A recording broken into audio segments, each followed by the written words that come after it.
পৰীক্ষা দি সন্তান যদি আজৰি হৈছে এই ধৰক মেট্ৰিক বা হায়াৰ সেকেন্ডাৰী পৰীক্ষা অলপ দিন এতিয়া আৰাম অলপ আৰাম কৰক বাৰু সন্তানে কিন্তু আৰামৰ মাজতো জীৱনবোধৰ শিক্ষা দিয়াৰ সময় এয়া অভিভাৱকে আজি এই কথাখিনি জনাৰ প্ৰয়োজন পৰীক্ষা শেষ হোৱাৰ 1.5 মাহৰ এই সময়খিনি জীৱনলৈ বুলি সাঁচি থব পাৰি এটা শিক্ষা গ্ৰহণ কৰি এই সময়খিনি একেবাৰে অথলৈ যাবলৈ নিদিব আপুনি পিতৃ-মাতৃ বা অভিভাৱক হিচাপে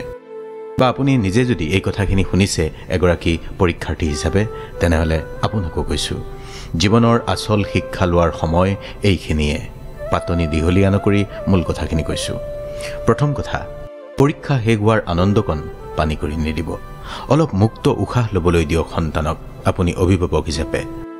মানুহে কোনো এটা গুৰুত্বপূৰ্ণ কাম কৰাৰ পিছত কেনেকৈ ৰিলেক্স হ'ব লাগে শিকাওক সন্তানক আপুনি যদি অভিভাৱক আমাৰ অসমীয়া মানুহে ৰিলেক্স কেনেকৈ হ'ব লাগে উপভোগ কেনেকৈ কৰিব লাগে নাজানে বুলি কোৱা হয় ৰিলেক্স মানে শুই বহি সময় পাৰ কৰা নহয় আপুনি অভিভাৱক হিচাপে সন্তানক শিকাওক কেনেকৈ এখন কিতাপ পঢ়ি এখন সিনেমা বা এখন নাটক চাই ৰিলেক্স হ'ব পাৰি জীৱনটো উপভোগ কৰিব পাৰি বন্ধুবৰ্গ পৰিয়ালৰ সৈতে একেলগে অলপ সময় পাৰ কৰি নিজে কিদৰে ৰিলেক্স হ'ব পাৰি সেইটো শিকাওক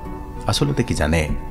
জীৱনটো কেনেকৈ উপভোগ কৰিব লাগে সেইটো সন্তানক কেতিয়াও শিকাই নিদিয়ে পিতৃ-মাতৃ অভিভাৱকে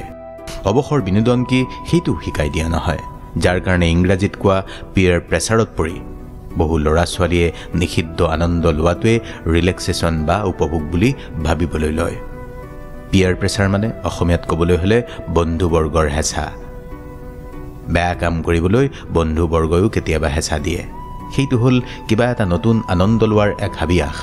বুজি পাইছে নহয় কি কৈছো অলপ সৰলকৈ কৈছো আপুনি যদি পিতৃ-মাতৃ বা অভিভাৱক হিচাপে সন্তানক শিকাই নিদিয়ে যে জীৱনটোত উপভোগ মানে কোনো নিচাৰ আনন্দ নহয় কোনো নিষিদ্ধ আনন্দ নহয় এখন কিতাপ পঢ়ি এখন নাটক চাই এটা পছন্দৰ কাম কৰি মানে হবি এটা গঢ় দিও জীৱনৰ সুখ আনন্দ উপভোগ কৰিব পাৰি এই সময়ত যিকোনো হবিৰ বাবে সন্তানে কাম কৰিব পাৰে মিউজিকেল কিবা এটা ইনষ্ট্ৰুমেণ্ট শিকিব পাৰে বাদ্যযন্ত্ৰ অভিনয় শিকিব পাৰে অস্কাৰ পোৱা ভাল সিনেমা চাব পাৰে আৰু পিতৃ-মাতৃক সহায় কৰিব পাৰে আসলতে যিভাৱে সন্তানক শিকাব আপুনি সেই ধৰণেই জীৱন উপভোগ কৰিবলৈ শিকিব আপোনাৰ সন্তানে ৰন্ধা বঢ়া কৰা সজোৱা যিকোনো সৃষ্টিশীল কামত নিয়োজিত কৰি শিকাব পাৰি জীৱনৰ আসল আনন্দ জীৱনৰ আসল উপভোগ আসলতে কি দ্বিতীয় কথাটো হ'ল যে এই যে সন্তান মেট্ৰিক বা হায়াৰ সেকেন্ডাৰী পৰীক্ষা দি আজৰি হ'ল পৰীক্ষা গ'ল মানে এয়া আত্মবিশ্লেষণৰ সময় পৰীক্ষা হলৰ অভিজ্ঞতাৰ পৰা নিজকে জুমি চাওক আৰু কোনখিনিত বেছি ভাল কৰিব পৰা সুবিধা আছিল আৰু পৰৱৰ্তী পৰীক্ষা দিলে কোনবোৰ কথাত সাৱধান হ'ব পাৰিব সেই কথাটো বিশ্লেষণ কৰাৰ সময় এয়া আসলতে এয়া নিজকে জুমি চোৱাৰ সময় নিজৰ সামৰ্থ্য কিমান নিজৰ শক্তি কিমান আছিল একেবাৰে হিন্দীত কোৱা যি জান লগাই পৰীক্ষা দিয়া হলে পৰীক্ষাটো বাৰু আৰু বেছি ভাল হলেতেন নেকি পৰীক্ষা বা জীৱনৰ যিকোনো কামত যি জান লগাই দিয়া মানে 100% আত্মনিয়োগ কেনেকৈ সম্ভৱ সেইটো আত্মবিশ্লেষণ কৰিবলৈও সন্তানে শিকিব লাগিব পৰীক্ষা শেষ হোৱাৰ পিছতেই তৃতীয় কথাটো হ'ল এই পৰীক্ষাৰ পিছতেই সন্তানক শিকাই দিয়ক বিশ্বৰ শ্ৰেষ্ঠ 6 জন চিকিৎসকক চিনি থবলৈ 1 নম্বৰ সূৰ্যৰ পৰা ভিটামিন ডি পাব কৰ্মশক্তি পাব নম্বৰ 2 জিৰণি আৰু অধিক কৰ্মৰ বাবে শক্তি গোটাব জিৰণিৰ জৰিয়তে নম্বৰ 3 ব্যায়াম শৰীৰৰ লগতে মানসিক শক্তিও শক্তিশালী হ'ব ব্যায়ামৰ মাজেদি নম্বৰ 4 ডায়েট পৰিমিত খাদ্য শৰীৰৰ সকলো প্ৰয়োজন পূৰণ হ'ব নম্বৰ 5 আত্মসন্মান বোধ থাকিলে বেয়া কাম কৰিবলৈ বাধা দিব মনটোৱে নম্বৰ 6 বন্ধু সঁচা বন্ধুৱে সকলো সময়ত সঁচা পথেই দেখুৱাব বেয়া কাম কৰিবলৈ কেতিয়াও উদগনি নযোগায় কি ক'ব খুজিছো জানে কেনেকৈ সদায় সপ্ৰতিভ আৰু সক্ৰিয় হৈ থাকিব পাৰিব সন্তানে সেই কথাখিনি পৰীক্ষা শেষ হোৱাৰ পিছতেই জানি লোৱাৰ প্ৰয়োজন ঠিক এনেকৈ যোগাভ্যাস বা ব্যায়াম কৰি উদ্বেগ কমাব পাৰি জীৱনী শক্তি গোটাই ল'ব পাৰি সেই কথাও শিকাব লাগিব এই পৰীক্ষাৰ পিছতেই নম্বৰ 4 পৰীক্ষাৰ বাবে যদি কিবা কাম আধৰুৱা হৈ ৰৈ গ'ল সেই কাম অতি শীঘ্ৰেই শেষ কৰাৰ সময় নিজৰ প্ৰজেক্ট হ'ব পাৰে কিবা সমাজহিতকৰ কাম হ'ব পাৰে বা যিকোনো এক্সট্ৰা কাৰিকুলাৰ এক্টিভিটিজও হ'ব পাৰে নম্বৰ 5 ভৱিষ্যত পৰিকল্পনা কৰাৰ সময়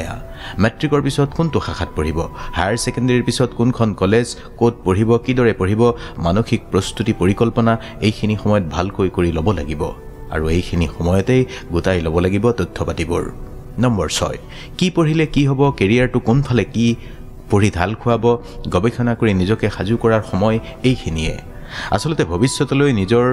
ইচ্ছা অনুসৰি, নিজৰ ইণ্টাৰেষ্ট অনুযায়ী কেৰিয়াৰ কেনেকৈ বাছনি কৰিব পাৰি, কেনেকৈ ক'ত কি পঢ়িব পাৰি, শিকি বুজি ল'ব পাৰি বা সকলো ঠিক ঠাক কৰি ল'ব পাৰি এই সময়খিনিতেই। যদি নিজৰ কিবা ভ্ৰান্ত ধাৰণা আছে, যোগ্যজনক বা বিশেষজ্ঞজনক সুধি ঠিক ঠাক কৰি লওক সকলোখিনি। নম্বৰ 7 নতুন কিবা এটা শিকাৰ সময় এয়া। নতুন কিবা মানে নতুন ভাষা এটা হ'ব পাৰে, নতুন কিবা এটা বাদ্যযন্ত্ৰ হ'ব পাৰে, কৈছোঁৱে আপোনাক কম্পিউটাৰ প্ৰগ্ৰেমিং, ছফ্টৱেৰ ডেভেলপমেণ্ট বা যিকোনো সৃষ্টিশীল কাম এটা শিকি লৈ নিজকে মটিভেট কৰি ৰাখিব পাৰিব লাগিব পৰীক্ষাৰ শেষ হোৱাৰ এই সময়খিনিতেই। নম্বৰ 8 নতুন কলেজ বা হায়াৰ ছেকেণ্ডেৰীত এডমিশ্যনত দৰকাৰ হ'ব পৰা নথিপত্ৰ গোটাই লোৱাৰ সময় এইখিনিয়ে। নম্বৰ 9 শিকক ৰিলেক্স হ'বলৈ। আকৌ কৈছোঁ, আৰম্ভণিতে কৈছোঁ, এইখিনি সময়ত আইডল হৈ একেবাৰে বহি নাথাকিব, মানে এলেহুৱা হৈ সময় পাৰ নকৰিব। কৰ্মহীন মগজু বা এলেহুৱা মগজু কিবা ছয়তানৰ ভঁৰাল বুলি অসমীয়াত এষাৰ কথা আছে। গতিকে নিজকে এংগেজ কৰি ৰাখক। পিতৃ মাতৃয়ে সন্তানক শিকাই দিয়ক জীৱনৰ অৰ্থপূৰ্ণ ব্যস্ততা কি, ইংৰাজীত যাক কোৱা হয় মিনিংফুল এংগেজমেণ্ট। নম্বৰ 10 উপভোগ কৰিবলৈ শিকিবলৈ কৈছোঁৱেই। কঠোৰ ঘৰ্মাক্ত পৰিশ্ৰমৰ সুখানুভূতি সঁচাকৈয়ে বেলেগ।